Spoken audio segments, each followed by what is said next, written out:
and it became very notorious in Southeast Asia as being the most Instagrammable city, because that's how we rate things today. 2 months traveling on the road, our home is where the traffic flows. We'll bring you everywhere we go and sleep in a freezing cold van because we're a little bit crazy, but you'll see that it's worth it. We have been here for 6 weeks. It's been a crazy, weird time. Luckily, the little town of Erdning was not very affected by the virus, so we were able to go on beautiful hikes and walks all the time. We got so many videos edited, we got so much done, but all the while we've been missing the boat so much. And finally, Spain, the area where the boat is in Almeria, has gone from phase 0 to phase 1. So we are going to attempt our border crossing, which means getting back into the van, crossing the German border, the French border, and the Spanish border. It's time for us to trespass on Tilo's kindness no longer. It's been incredible having this apartment. I can't even express how grateful we are and how lucky we are, but it's time to move on. So it's really hard to say goodbye to this absolutely gorgeous area of Austria, but we'll know we'll be back someday. We've emptied the apartment out. It looks just as we found it, and we're ready to get into that van. The sun beats down on a lonely town a couple miles away from you. I saved your message on my telephone, hoping it'll get me through. The times my words aren't right, but you know where I am tonight. I'll be flicking through pictures of yesterday, alright. Close to you, this can't be over soon. I know we're falling apart, my darling. I'll be waiting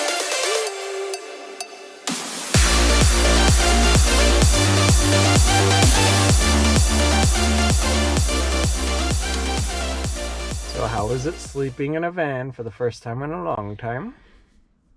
I think we were able to sleep so well before because we were having packed days and we were exhausted by the end of each day. But man, I am sore from sleeping on that hard thing last night. We slept for sure, but oh my gosh, it was not easy. Now we're gonna be going into the town of HALLSTATT for one reason. We were told that the town is overrun by tourists normally, and it's one of the most beautiful towns in all of Austria. It's just this tiny village on the edge of the HALLSTATT lake. Usually there's a line to get into the town that's hours long, full of tour buses. And so we figured that now during the coronavirus outbreak, we might have the only opportunity ever to see this town with no tourists in it. So we're gonna just drive right into the town, take a couple pictures, and then head to the German border. Parking inside of HALLSTATT is expensive, so we parked right there for free. And now we're just gonna walk all the way into town.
Hallstatt was put on the map by its salt mines. Now, the town itself is built on the edge of the beautiful Lake Hallstatt. So just the geography alone makes it a gorgeous, gorgeous place. But there's a rich history here. They actually found a burial site near the town that dates back from the 5th and the 8th century BC. So there's evidence of people from the Neolithic period, the 5th and 8th century BC, and then there's still people here now, but there's no actual evidence that people lived here. Now, they think that that was just covered up by the contemporary town that exists today. They do have tons of tools and pots and all kinds of excavated materials that do show people being here from the Neolithic times. So it's an ancient spot for human beings, and it's just a gorgeous location. Now, in more recent times, it's gained a lot more popularity and notoriety for a very different reason. In 1997, Hallstatt was named a UNESCO World Heritage Site, and then it just started becoming more popular. Then in 2006, it was featured on a South Korean TV show, and it just became very notorious, and it just blew up on the internet with social media in Southeast Asia, and it became very notorious in Southeast Asia as being the most Instagrammable city, because that's how we rate things today. And then there was also a rumor in China that this was the source for the inspiration for the town from Frozen. And just everything kind of adding up over and over, the tourism here just exploded. So there's about 750 residents that live here. And in 2010, they averaged about 100 tourists per day. Years later, they started averaging 10,000 to 30,000 tourists per day.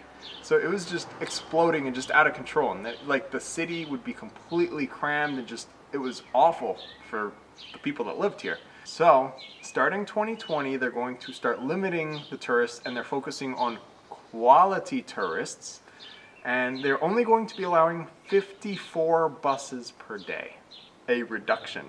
Now, one might think that the level of tourism here was good for the town. However, one of the things they're trying to work on for future tourism is allowing quality tourists, their words, because the tourists coming through in the buses and tour groups were not actually staying in any of the hotels. They were just passing through, taking pictures and leaving. So the town actually wasn't really gaining anything from their presence here. Also in 2017, they started putting bouncers outside of the church because the tourists were disrupting the sanctuary for those who actually lived here, disrupting services. So the tourists were just taking over the town and really ruining it for everyone else. So they're trying to place restrictions, and that just goes to show that our time here today is all the more amazing and important, because at no other time would we ever be able to experience this town without hordes and hordes and buses of tourists coming through. It really is a special stop for us, and well worth it on our way back to the boat.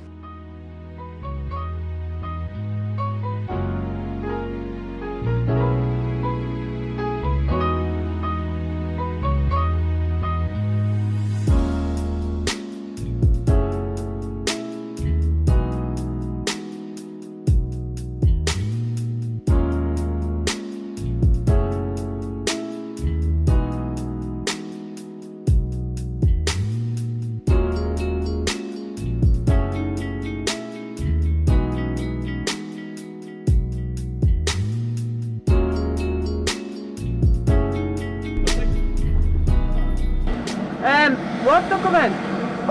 Work? Oh, no, we're returning to our home in Portugal. The borders are Where open. do you drive? Where? We're going to Portugal. Portugal. Oh, Yeah. Weiter. Okay, thank you. Thank you. Okay.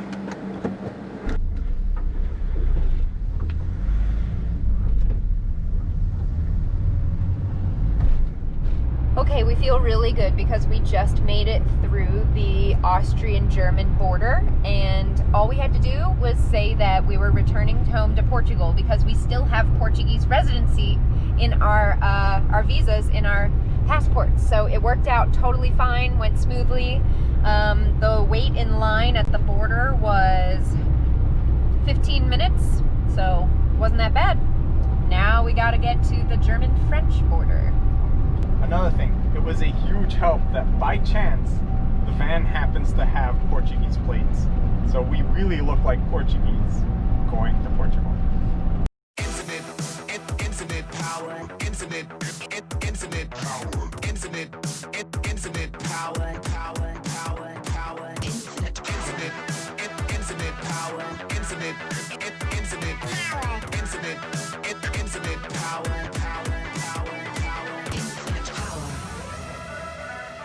It's been a long day of driving, but HALLSTATT was really, really awesome. And it's time to go to sleep. It's gonna be a loud night because we're like literally on the side of a highway. How'd you sleep? Better. It's day 3 of our return, and we are Almost at the French border. very close. Yeah, but we're still in Germany. So let's cross France. Woo! Long day of driving ahead of us. Oh. Alright, on the road again.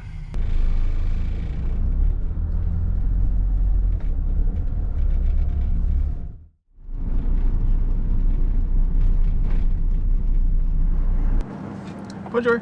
Bonjour. Yeah, do we need the visas? We're going back to Portugal. Transit. Yes, we're passing through. Ok. Okay. Merci. Au revoir. Merci.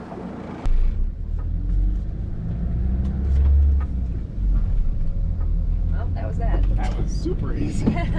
We just passed pretty effortlessly into France from Germany, so now we just have to cross the entire country of France and go down to Spain. We're taking a little break to make some sandwiches here, and we've made very good progress so far. It's almost as if getting up in the morning is good. Our American style sandwich bread. So at the border, they really didn't seem to care at all. So when we crossed into Germany, it was like papers, and they wanted our work paper, and then we told them we were going home, and they're like, oh, well, just go. But then at France, I expected a similar thing. So the cops are there. They weren't signaling to stop, but I stopped because I was worried that if I didn't stop, they'd think I was fleeing or something. So yeah, they were like, if you're passing through, then go. I was like, okay, bye. So that was effortless. Hopefully Spain will be that easy.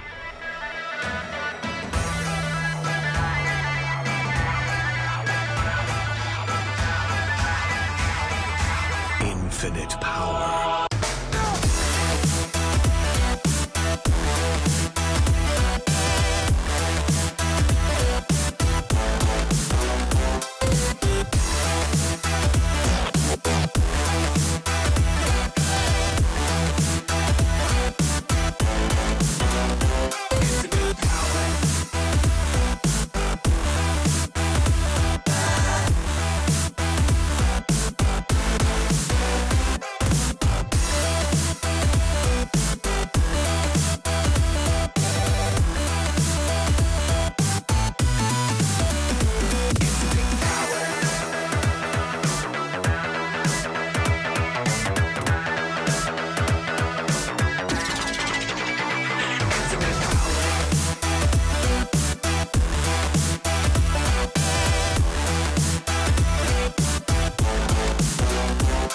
On day 4 of our journey now, in the middle of France, heading down to Spain, and it's the morning. We woke up right by Eiffel's viaduct, which is kind of cool, and now we continue.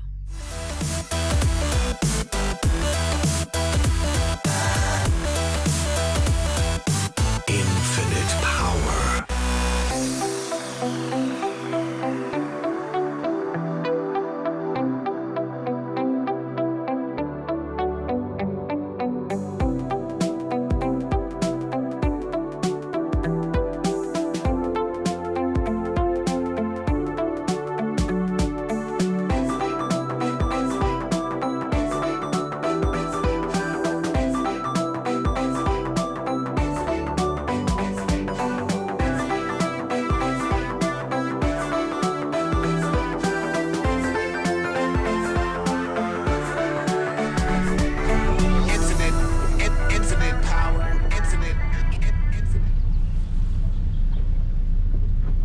Buenas. Hola, Sí, estamos regresando a casa. ¿A casa España, Portugal? En Portugal. ¿Permite el DNI, por favor? Sí, sí. Tenemos... Tiene un pasaporte americano. somos, sí, americanos, pero residentes de Portugal. Ese de ella y este es el mío.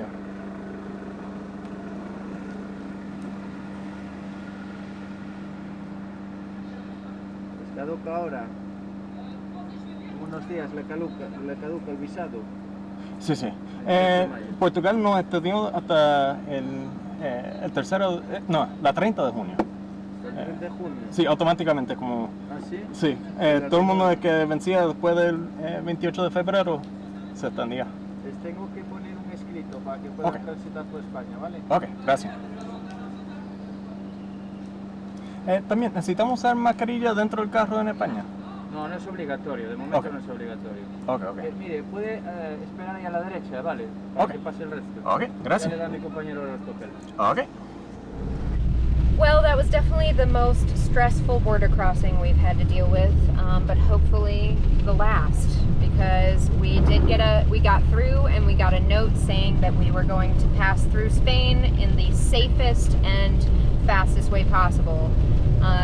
Now, we're a little bit concerned because we're going to the boat and we're not actually going to Portugal, but we have there's enough truth in our residency and the fact that we need to get to our boat to go back there. We're just hoping that it all works out. So thankfully our residence is in the Azores, so we do need to drive to our boat to sail back to our home. Technically, if we get stopped. That's our story. Onward we go through Spain. Next stop, the boat. So Spain is having the most problems right now, and it is very obvious. It is completely dead here, and at the crossing, nobody was getting through that border. Yeah. So they're calling it a draconian shutdown, which doesn't sound very pleasant. Infinite power, power, power, power, power.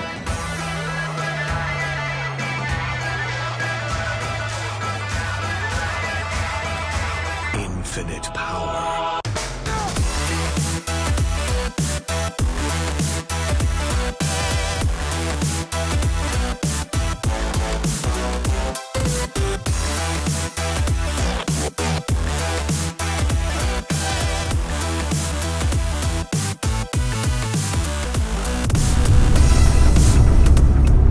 It is the final day of driving this van. We are going to arrive at the boat today, if all goes according to plan. And how do you feel? Really awesome. So we are now below 500 kilometers to go. We should get to the boat in like 5 hours or so. Yeah, I'm just, it's the home stretch. yeah, we're really ready for this to be over. We're really ready to be home. Yeah, like the trip started with like 2 months, which would be fun. But then we've spent about 2 months trapped in Austria during the lockdown, which was nice. But we've been away from the boat for so long. Like I want to go back. So.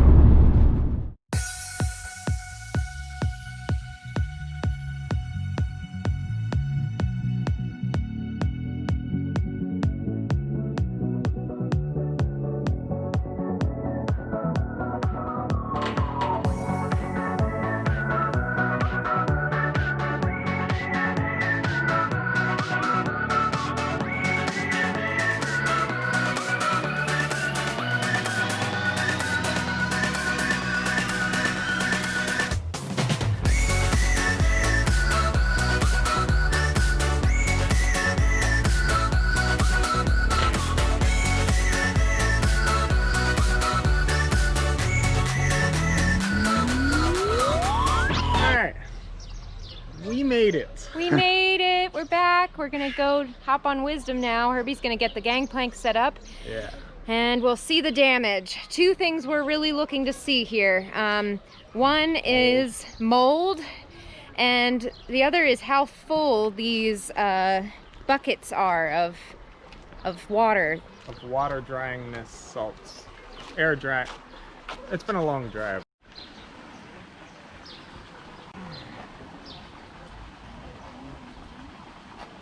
Come here.